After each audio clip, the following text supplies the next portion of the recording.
ಅವರ ಅಭಿಪ್ರಾಯ ಇದೆ. ಬಹುಶಃ ಈ ಸತ್ಯ ಸನ್ಮಾನ್ಯ ಸಿದ್ದರಾಮಯ್ಯನವರಾಗಲಿ ಡಿ ಕೆ ಶಿವಕುಮಾರ್ ಅವರಾಗಲಿ ಅವರು ನನಗೂ ಕೂಡ ಅದರಲ್ಲಿ ಈ ಸಂಪುಟ ಒಂದು ಏನು ರಚನೆ ಆಗುತ್ತೆ ಅದರಲ್ಲಿ ನನಗೆ ಅವಕಾಶ ಸಿಗುವಂಥ ಒಂದು ಆಶಾದಾಯಕನೂ ಕೂಡ ನನಗಿದೆ.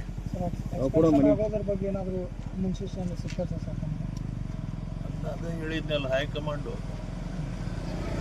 ಏನು ಅದನ್ನು ಮುನ್ಸೂಚನೆ ನಮ್ಗೆ ಹೆಂಗೆ ಗೊತ್ತಾಗುತ್ತೆ? ಹೈಕಮಾಂಡ್ ಒತ್ತಾಯ ಮಾಡಿರ್ತಾರೆ ಸರ್, ನಮಗೆ ಸ್ಥಾನ ಕೊಡಬೇಕು ನಮಗೆ ಅಂತ. ಹಾಂ, ನಾವು ಒತ್ತಾಯ ಮಾಡೀನಿ. ಅವನು ಮೇಲ್ಮಟ್ಟದ ಎಲ್ಲ ನಮ್ಮ AICC ಅಧ್ಯಕ್ಷರಿಗೂ ಮತ್ತು ಪ್ರಧಾನ ಕಾರ್ಯದರ್ಶಿಗಳಿಗೂ ನಮ್ಮ ಉಸ್ತುವಾರಿಗಳಿಗೂ ಎಲ್ಲರಿಗೂ ನಮ್ಮಲ್ಲಿ ಇರ್ತಕ್ಕಂಥ ಮತ್ತು ಅವ್ರಿಗೂ ಗುರ್ತಿದೆ. ಒಬ್ಬ ಸೀನಿಯರ್ ಶಾಸಕನಾಗಿ ಮತ್ತು ಒಳ್ಳೆಯ ರೀತಿಯಿಂದ ಇವತ್ತು ನಾವು ನಡ್ಕೊಂಡು ಅವ್ರ ಪಕ್ಷದ ಜೊತೆ ಇವ್ರಿಗೂ ಒಂದು ಸ್ಥಾನಮಾನ ಕಲ್ಪಿಸಿಕೊಡ್ಬೇಕನ್ನೋ ವಿಚಾರ ಕೂಡ ಅವ್ರ ಮನದಲ್ಲಿ ಬಂದಿದೆ. ಒಟ್ಟು ಒಳ್ಳೆಯ ಭರವಸೆ ಇದೆ ಸರ್. ಭರವಸೆ ಇದೆ, ಭರವಸೆ ಇಟ್ಕೊಂಡೆ ಜೀವನ ಮಾಡೋದು. ಮತ್ತೆ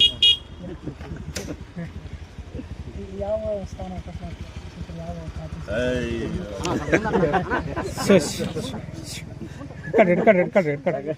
ಕಟಾಯದಾಗಲ್ಲ.